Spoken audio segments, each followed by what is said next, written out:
Buddhaṃ saraṇaṃ gacchāmi, Dhammaṃ saraṇaṃ gacchāmi, Saṅghaṃ saraṇaṃ gacchāmi.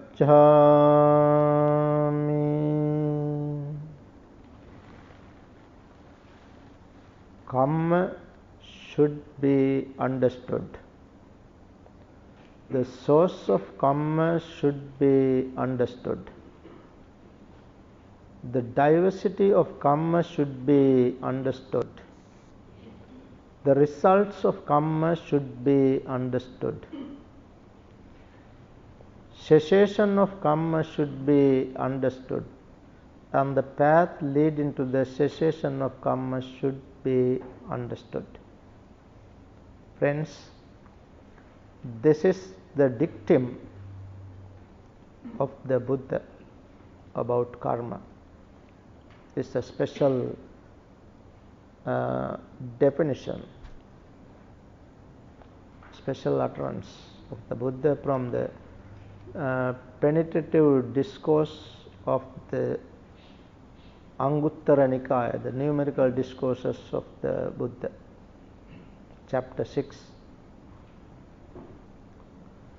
This is the second night we are meeting to discuss the Dhamma, to understand the Dhamma and practice the Dhamma here at Buddhist Fellowship. So, we all got this opportunity because of Buddhist Fellowship. We should thank them. Thank each and every member of this society. The topic for this Dhamma talk is Kamma and Dhamma. In Sanskrit, as some people like to use the Sanskrit term Dharma and Karma. I might use both Kamma or Karma, but it doesn't matter, the meaning is the same. Pali Kamma, Sanskrit Karma. I guess you all know this saying, Kamma really means action. The saying is, every action has a reaction. This is what Isaac Newton said. But we say that every action has no result. Every action has no result. Some actions have results, some actions have no results. There are unintentional actions for which no results.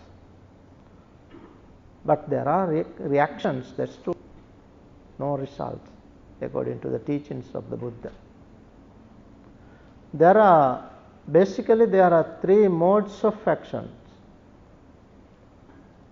We all do things, whatever we do, there are three modes, three ways: physical action, verbal actions and mental actions.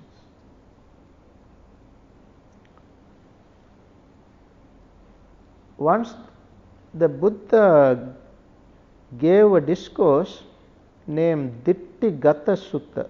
Ditthigata means the views, different views, two types of views. Buddha pointed out two types of views. This is from Iti Uttaka. Iti Uttaka means the particular book. The book of Iti Uttaka, thus said. According to that, there are two types of people in society. Buddha said Oli yanti eke. I want to use Pali. Don't don't be afraid. I want to use Pali. That is the way that I concrete the Dhamma of the Buddha, real Dhamma of the Buddha.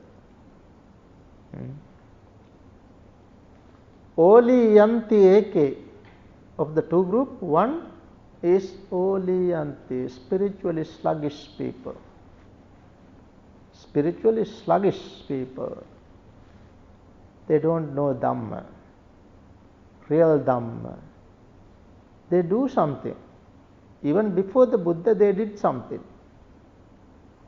Even today they do something, but not the real words of the Buddha. That is one group. Spiritually sluggish group. The second group is fast runners. They want to run fast, pass over. Athidavanti eke. Athidavanti means they run fast, but not clear understanding, just running.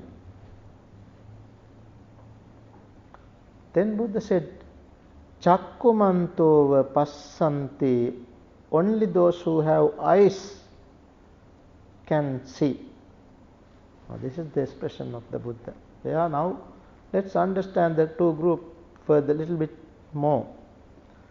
The first group, spiritually sluggish, they do unwholesome deeds and they do wholesome deeds, merit and demerit.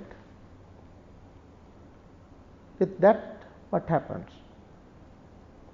They are using the karma marg. Kamma marg means Kamma path, through which they can go either to hells or to heavens. That is one view. That is one group. They have that view. They think that better doing good deeds, more and more good deeds, in the name of practicing the Dhamma to attain enlightenment. They try to be born in heavens. Nobody wants to go to hell though. But they try to be born in heavens. That is one view. That is, Buddha said, that is Oli yanti. That is the way that they are spiritually sluggish way. The other group, they are running fast. Those who want to practice more and more meditation, jhana, practice jhana. They want to attain different jhanas. What is the purpose? To be born in Brahma world. Brahma world. There are 20 Brahma worlds. They want to, as the result of jhana, they will be born in the realms. That is what happened. So they are the two extremistic group according to the teaching of the Buddha from his very first discourse, maiden discourse, where the Buddha said, monks, there are two extremes not to be followed by you. What are the two? Sensual indulgence and self-mortification.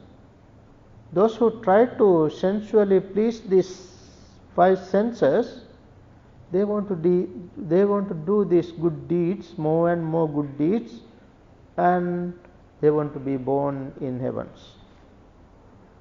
That is not the teaching of the Buddha, real teaching of the Buddha.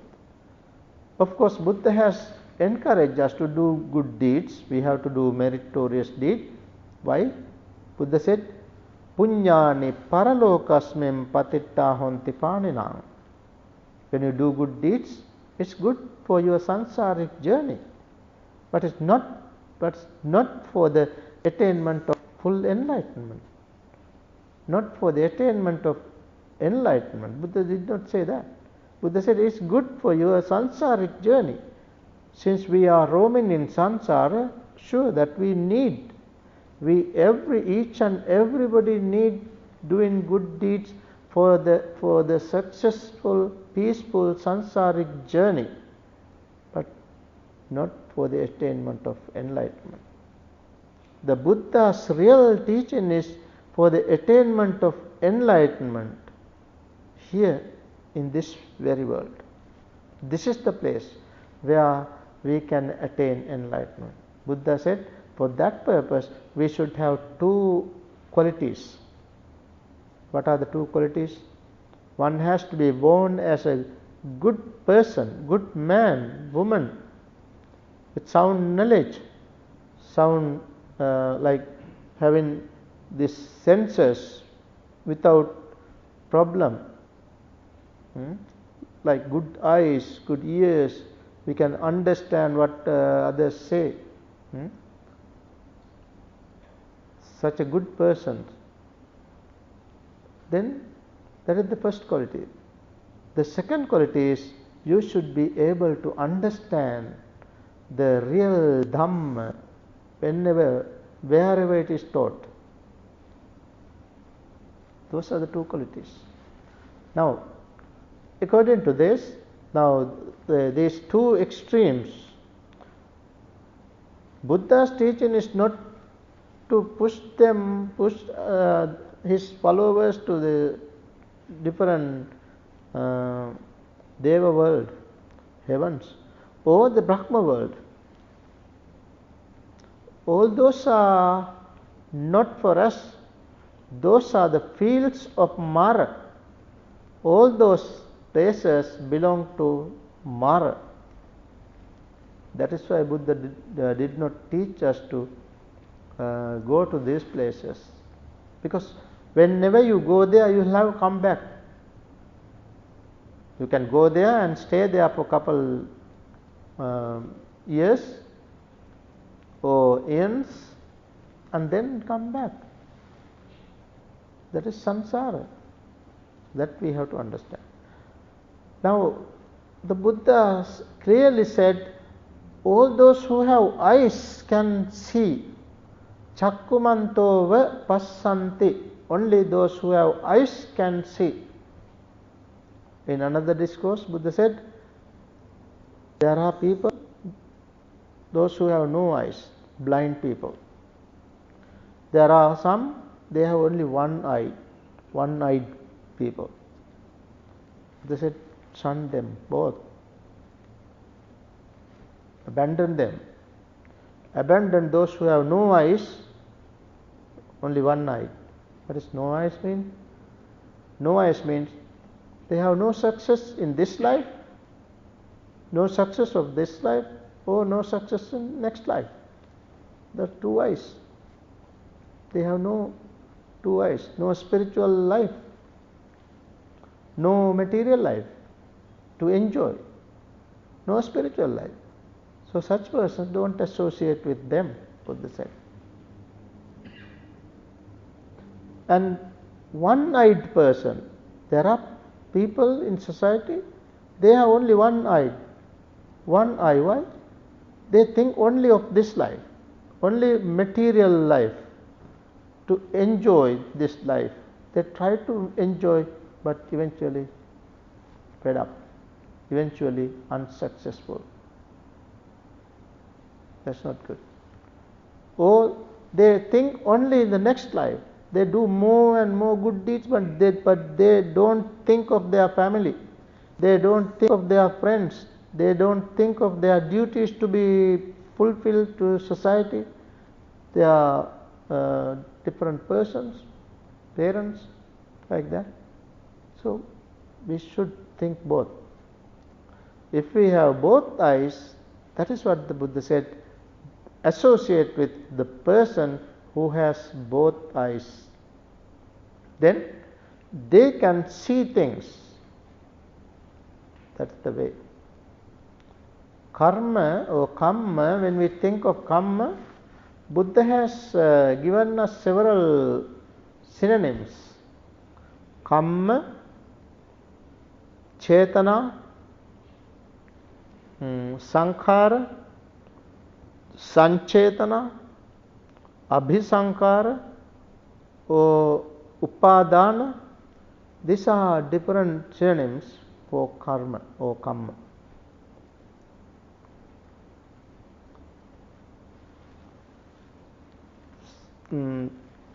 There are people say that Buddha has taught different things about karma, about kamma, but such things, when we read this, the original teachings of the Buddha, Buddha's very teaching, we don't see this. He has never taught such things in the original discourses. These are what you call later development, later additions.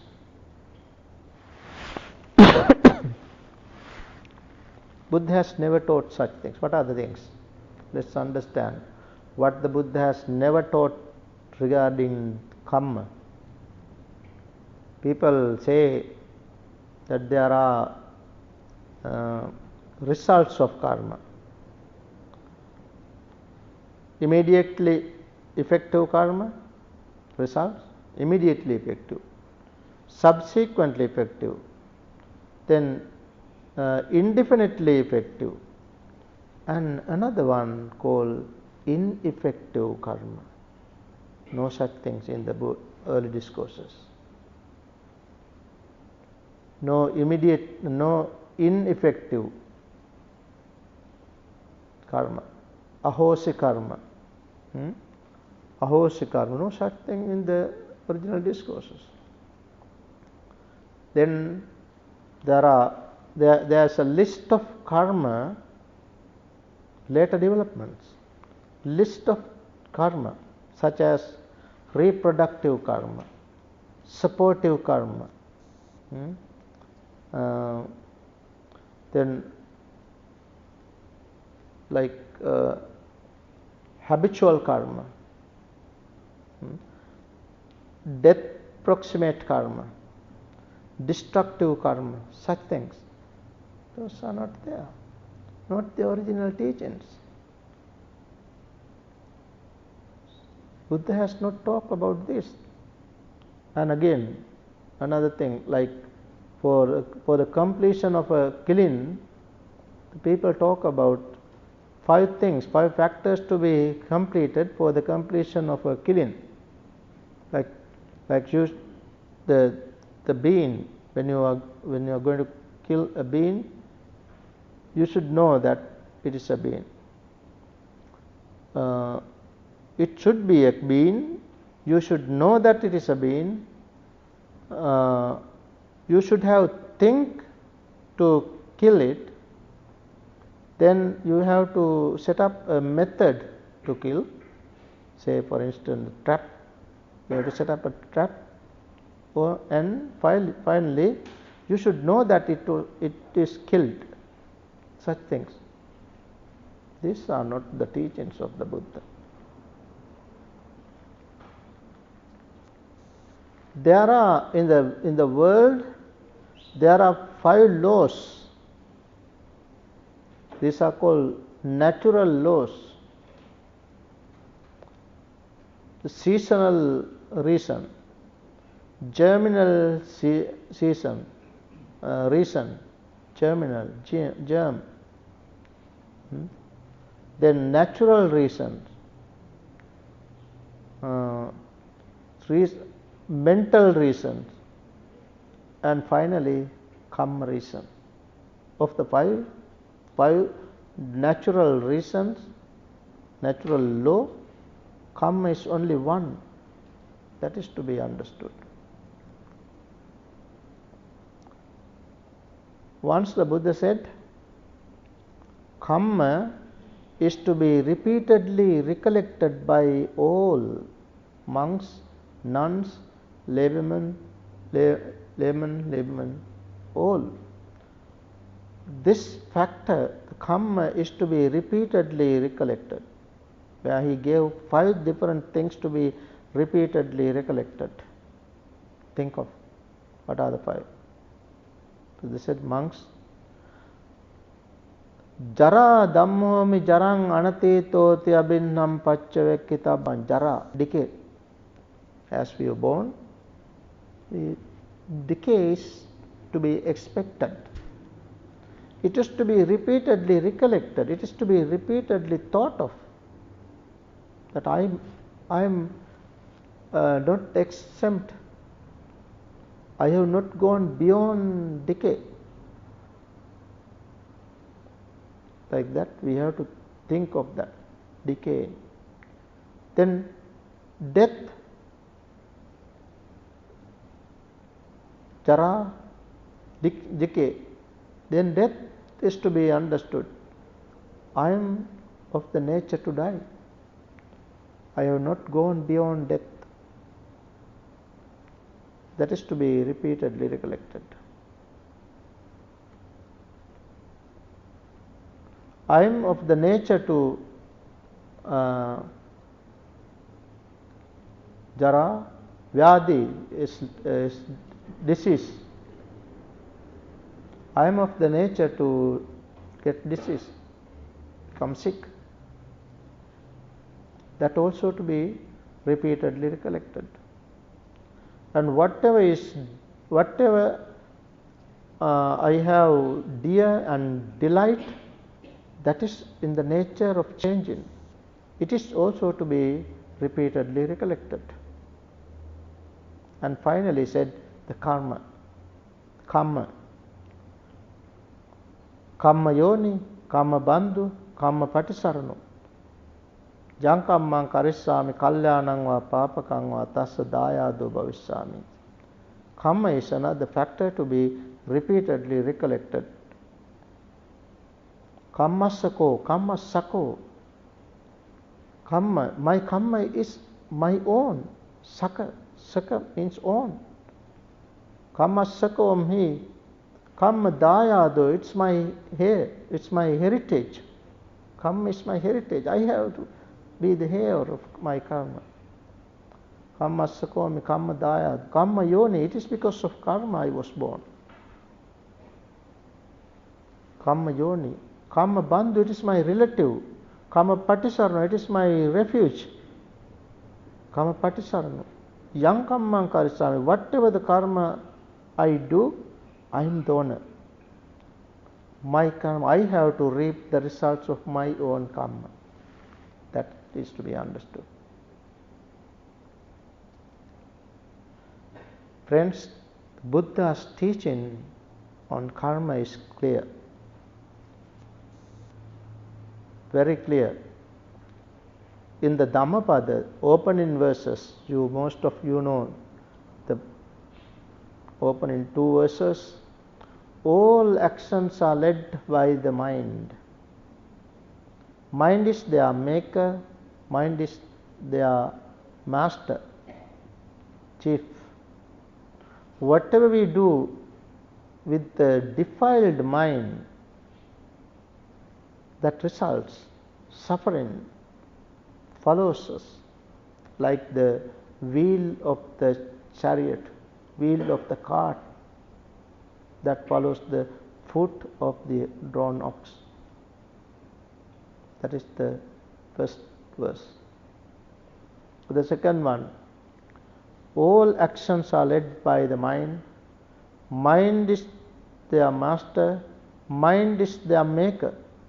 Act or speak with a pure state of mind. Then happiness follows like the shadow, like your own shadow. It follows you. It's because of karma. This is karma. In a particular discourse named Existence, Bhava, from the numerical discourses,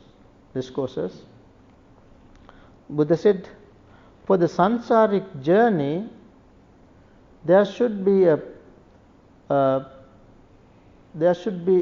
place for the consciousness to be planted, because consciousness is a seed. Consciousness is the seed. The place, the field is Kamma. Kammang kettang. Buddha said Kammang kettang. Kamma is the ketta, means field. When there is a ketta, when there is a field, then there is seed. seed is vijnana, consciousness, it is to be planted there.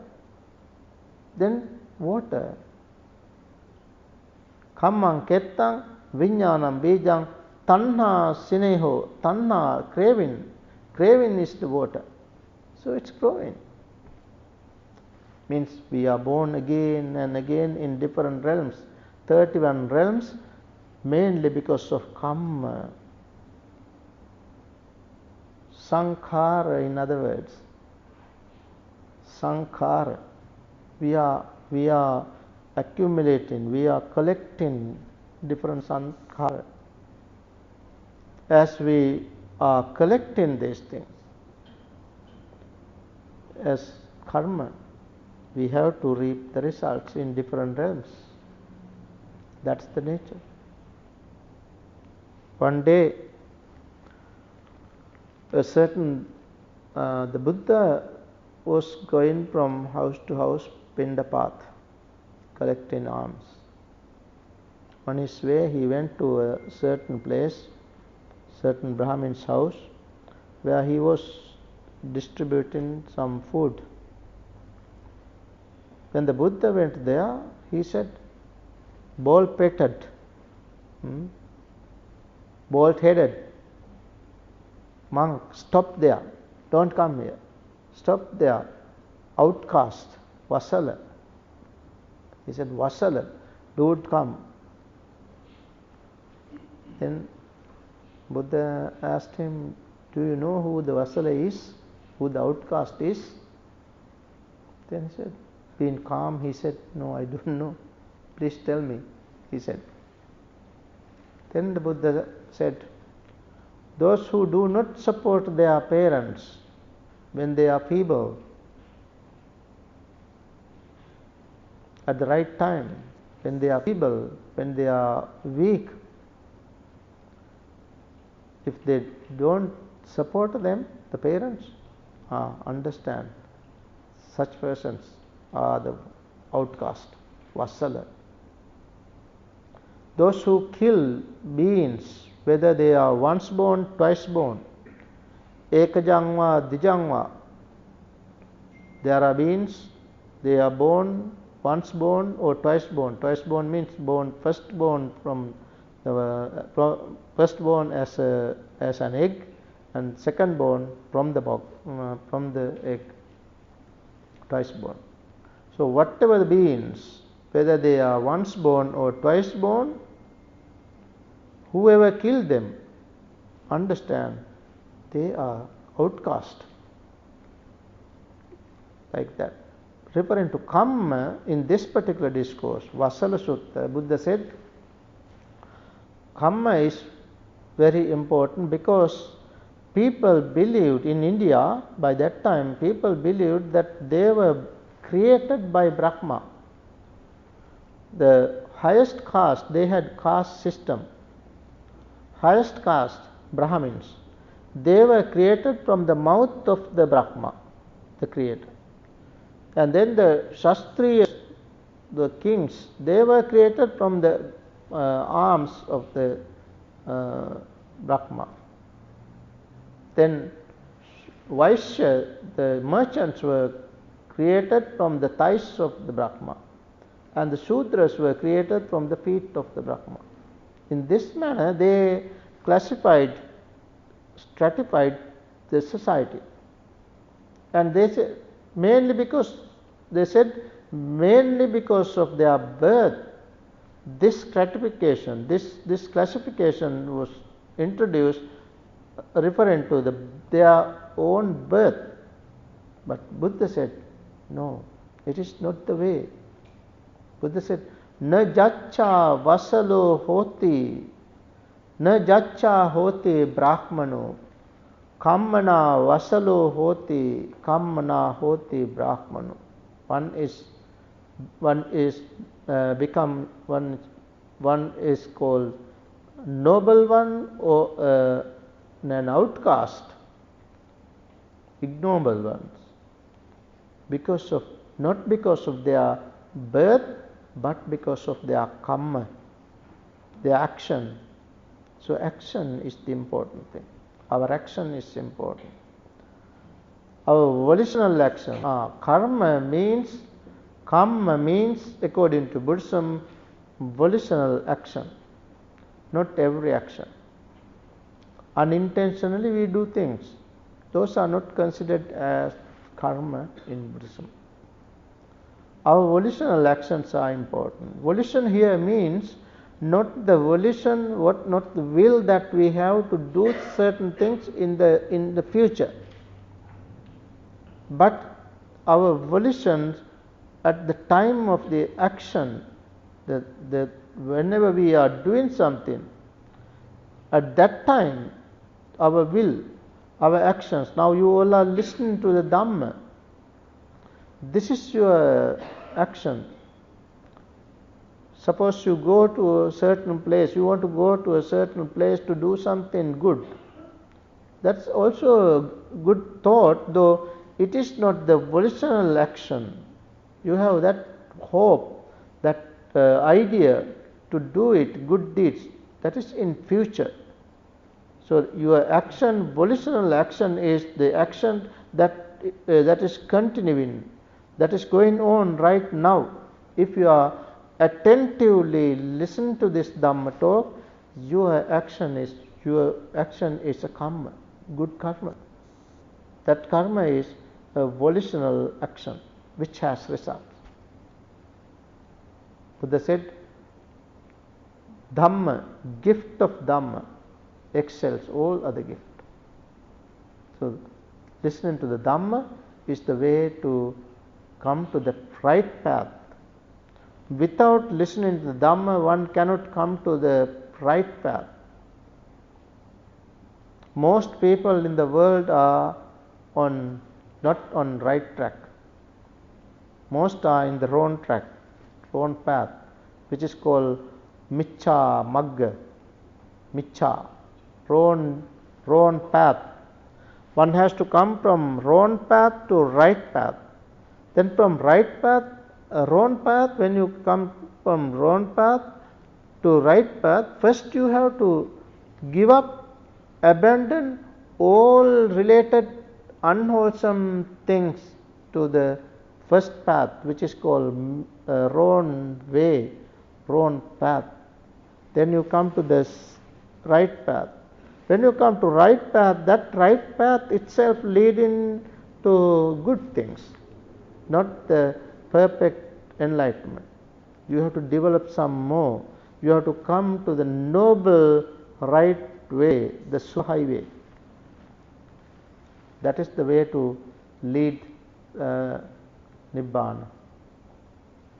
So that also to be understood. So the Buddha has taught us in this manner the Kamma, the nature of Kamma. It's the volitional action. In the Dhammapada itself, Buddha said, Natang kammang katang sadhu yang katva anutappati yassa assumuko rodang vipakam patisevati. It is good that if you do not do anything wrong, which you will have to reap the results with tearful face, do not do such things.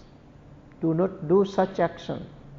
Natang kammang katang sadhu. It is good that you do not do such action, such kamma. Its opposite said, Tancha kammang katang sadhu yang katva nanutappati yassapatito sumano vipakam patisevati. It is good that you do good deeds, good kamma, where you do not repent, to reap the results with happy face, happy mind. Do such good deeds. That is the instruction of the Buddha. Now, friends, let's understand the elaboration of the topic. As the topic, I recited a phrase from the penetrative discourse of the numerical discourses. Nibbedika Sutta. Buddha said, Kamma should be understood. The source, the origin of Kamma should be understood. Diversity of Kamma should be understood. Results of Kamma should be understood. The cessation of Kamma should be understood. And the path leading to the cessation of Kamma should be understood. We have to understand these 6 things. First. Kamma should be understood. What is karma? According to the teachings of the Buddha, we don't need many things to understand, many different things to understand karma. Buddha's definition is very clear. Buddha said, Chetanaham bhikkhave kammang vadami. Monks, I say chetana, volition. Volition, I say kamma. Volition is kamma. Chetanaham bhikkhave kammang vadami. Chetayitva kammang karoti. Having willed one act, kammang karoti. How? Kayena vachaya manasa. Through this body, word and mind. It's very clear. If we know this, it's enough to understand the teachings of the Buddha on karma. Not necessary many different things. That is how we have to understand the Buddha's definition. Very clear. It is our volition. Intentionally we are doing intentionally things, or unintentionally.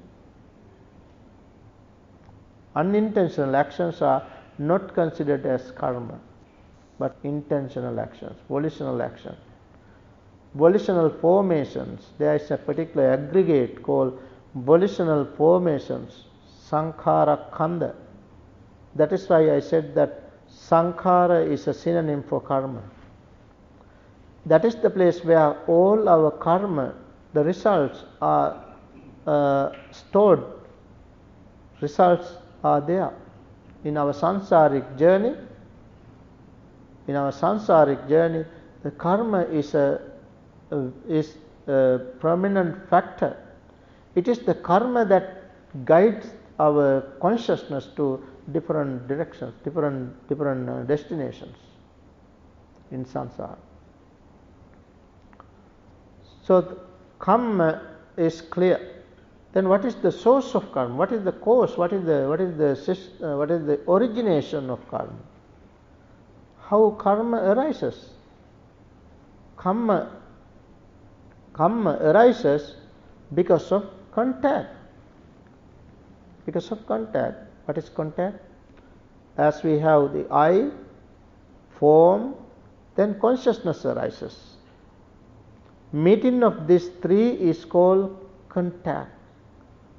It is because of contact feeling arises, perception arises, volitional formations arise.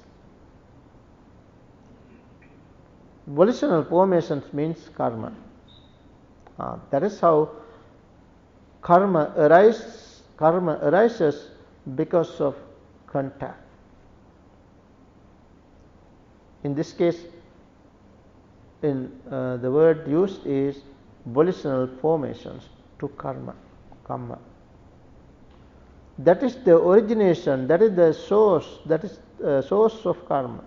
Buddha said karma should be understood, the origination of karma should be understood, the source of karma should be understood.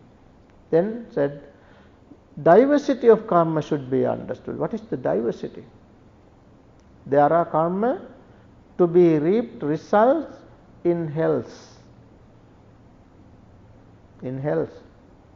According to Buddhism, there are hells, not only one, many. many hells, not only one. If it is a one, it is a permanent one. It should be a permanent one. According to Buddhism, those are not permanent places. All heavens or hells, they are not permanent places. Hell is not the hell, eternal hell, but hells. There are karma to be reaped results in hells. Then there are karma to be reaped results in heavens. There are karma to be reaped result here in this world as human world, in human world. And there are karma to be reaped the results in Brahma worlds. That is the diversity. Then said the results of karma should be understood. The results are, as I said earlier, the results are the immediately effective results. Whenever you do a good deeds or bad deeds, there are immediately effective karma, immediately effective results. Suppose if you are a matricide or patricide, if you kill your mother, father, or arahant, or shed blood of the Buddha, or make schism, such a person reap the results here in this very world. Mostly reap results here. That is what is called immediately effective karma. Such things. Then subsequently effective karma, right after this life. If such a person does not get these results here, right after this life, he will get this. That is what is called subsequently effective karma. Or indefinitely effective karma. In samsara, throughout the samsara until he or she attains enlightenment, whenever, throughout samsara, he or she can reap the results. That is what is called indefinitely effective karma. Those are the three, no four. As I said earlier, no fourth one in the original discourses. Remember that.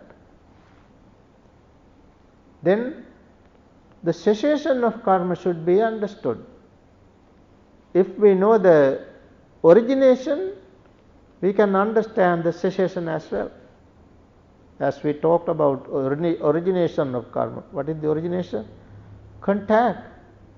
Contact is the origination. If we have no contact, that is the cessation. If we have no contact, that is the cessation of karma.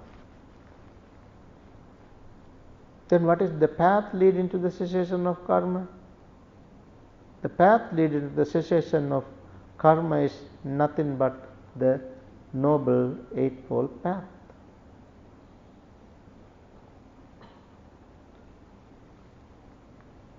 One day, while the Buddha was going from house to house collecting alms, a little puppy was barking. Buddha understood who it was. It was the person of that particular house. It's a big house, rich man's place. Now he died, and after his death he became a puppy. Now this puppy is barking at the Buddha. Then Buddha called the puppy its own name. Its previous life's name was Todaya. Buddha asked him, Todaya, while you are here as a human, you did the same thing. You criticized the monks and me, just like you are barking now. Then the little puppy, being ashamed, he went in and went to the kitchen, and he did not come out. When it was evening, his son came home, Subha. He came home and he did not see the puppy. Then he asked, "Where is the puppy?" The people said, "This morning the Buddha passed by and he said something. After that he went into the kitchen and he did not come back." Then he wanted to see the Buddha, his son Subha. He went to see the Buddha and asked whether Buddha went there this morning. They said yes. And whether the Buddha said anything to puppy? Yes, they said. And further, Buddha said the puppy is your father. Your father. Because of his karma. You see, his Kamma. Throughout his life, he did not do anything good. Because of that, he became a puppy. Finally, at the last breath, he thought of his own property. Therefore, he became a puppy at the same place. Like that, there are a lot of stories like this. Things happen because of not doing good deeds and because of clinging, attachment to things. That is why we want to live in society without attachments. If we attach, attachment takes place because of our craving. We have desire, craving to keep things as mine, me, myself. It is because of that we are born again and again. In this case, the dog, the puppy, the Buddha told the person, his son, if he wants to understand this, Buddha said, go home and feed it well, let the puppy sleep well. While he is about to sleep, to its ear, say, Father, where did you keep the valuable things? Because in his house some valuable things were missing. He has kept this underneath the bed. He has dug a pit and put it under the bed. So he then told him. Then the puppy got up and went to the room and went under the bed, and he started to find the valuable things. In such a way, he understood that really it was nothing but his own father. So this person, thereafter he became the follower of the Buddha. He went to the Buddha and asked Bhante, what is the difference in this? What is the cause of difference of the people? There are people in this society, there are rich people, there are poor people, there are people influential, uninfluential, there are black people, white people. There are people live long, some they live short. What is the cause? What is the reason for this diversity? The Buddha said it's karma. Karma. It is because of karma. Kammang satte vibhajati. That is the point. That is what I want to point out. Buddha said, Kammang satte vibhajati. This diversity in society is mainly because of our actions done in the past. That is to be understood. So now let's understand the other part, second part. We have a second part also in this topic, Dhamma. Dharma, Kamma and Dhamma is the topic today, right? Karma is, I guess, karma is clear. Now let's come to Dharma or Dhamma. Dhamma of the Buddha to be understood clearly.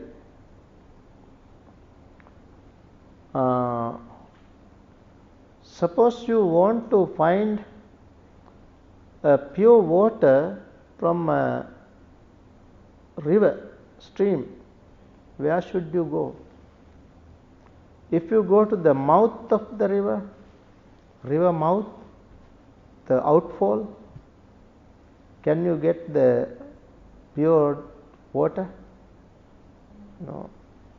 In the middle? No. Where should you go? You should go to the spring. Spring is the place where you can get the pure water of the river. So if you want to find the real Dhamma, now what is exposed to us is the mouth of the river. No pure Dhamma. No pure Dhamma means Dhamma is covered with many things, many dirty things. Real Dhamma is covered with many sort of dirty things, like the river is full of impurities, mud, like that. So in order to find the real Dhamma, we have to go to the beginning. We have to go beyond first council. There were 3 councils. According to Buddhist history, there were 3 councils. One council was held 3 months after passing away of the Buddha, where the monks, 500 monks got together. They all were Arahants. They got together and rehearsed the Dhamma, recited the Dhamma, and they finally established, they all accepted the teachings of the Buddha. What are the teachings they accepted? They accepted Dhammocha Vinayocha Desito. Dhammocha Vinayocha Desito. Those are the real Dhamma. Those are the Dhamma to be studied and followed Dhamma. Then we are following the real teachings of the Buddha. That real teachings of the Buddha is excellent in the beginning, excellent in the middle, excellent in the end. That's the Buddha said. That's how the Buddha said. Once addressing the monks, Buddha said, "Monks, I am going to teach the Dhamma. I am going to teach you the Dhamma. The Dhamma is excellent in the middle, excellent in the beginning, excellent in the middle, excellent in the end." This is perfectly clear Dhamma, clear with meaning and present. For the teaching of the Buddha, no necessary to add anything more. There is nothing to be added, nothing to be cut off from the early teachings, from the very teaching of the Buddha. There's nothing, nobody can add anything, thinking that Buddha has missing some point. You can't add. No pluses, no minuses. Buddha's teaching is to be accepted, to be understood as they really are. We can explore, we can do our own examinations, explorations, investigation. Buddha has given us 100% freedom of thought to understand the Dhamma, but not to add this, that to the teaching of the Buddha. It is impossible. No necessary. Dhamma is very clear. Pure Dhamma. If we want to understand the pure Dhamma, we have to go to the source, spring of the river. Buddhism is a river. The teachings of the Buddha or Buddhism is a river. Now we call Buddhism. It is not an ism though. So to understand the real Dhamma, we have to go to the spring of the river. Then we know what the Buddha really taught. If we know what the Buddha really taught, we can understand this real Dhamma. Referring to karma, Buddha has taught us 4 different karma, which are not talking. What are the 4 different karma he taught? He taught there are black karma, white karma, black and white karma, and neither black nor white karma. These are not taught. These are hidden. These are hidden. Black karma means bad karma, unwholesome. White karma means good karma, meritorious deed. Then black and white karma, wholesome and unwholesome. All these are to be abandoned. To be abandoned. And the fourth one is called neither black nor white karma. No such results also. That is the karma we are doing. That is the practice and the way to practice. In order to practice that, we have to have mindfulness.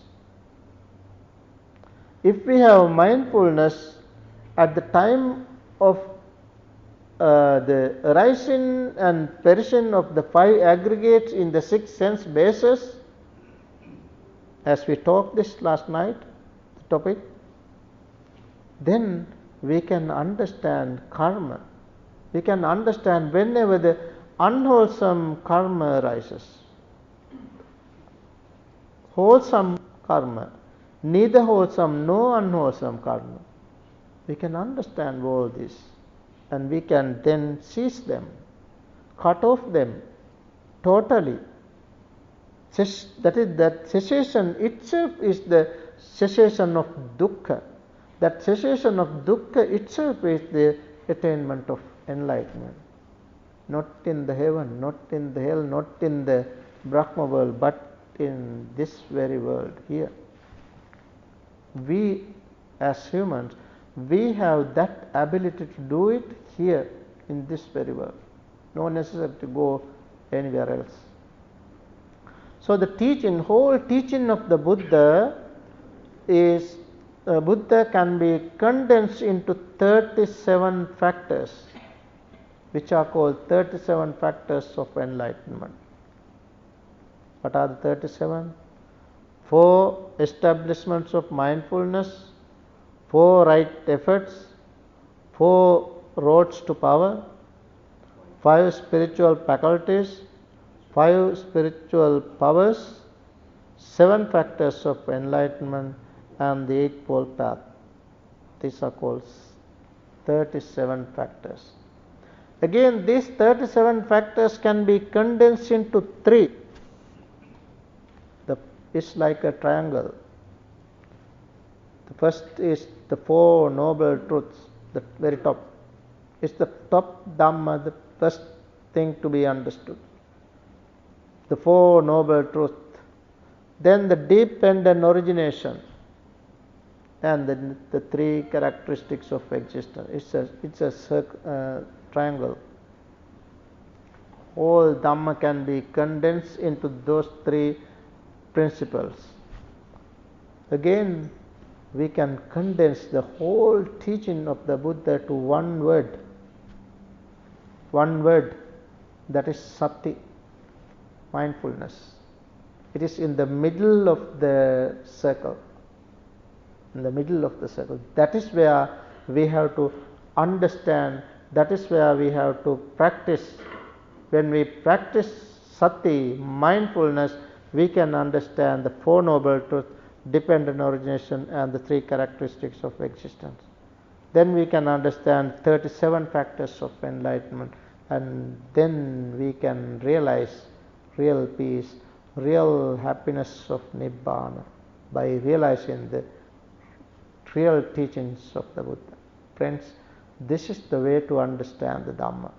If we want to understand Dhamma, we all should read the original teachings of the Buddha, not only reading, listen to the talks, listen to the Dhamma, whoever teach this real Dhamma, not counterfeit. Listen to the real Dhamma, giving the sources, giving the references. References are very much important. In this manner, let's understand this wonderful teaching, this marvelous teaching of the Buddha. And let's practice this Dhamma in our daily life. Then one day, here in this very world, we should be able to come to realize that real peace, real happiness of Nibbana. May we all attain that real peace, real happiness of Nibbana. Sadhu, sadhu, sadhu.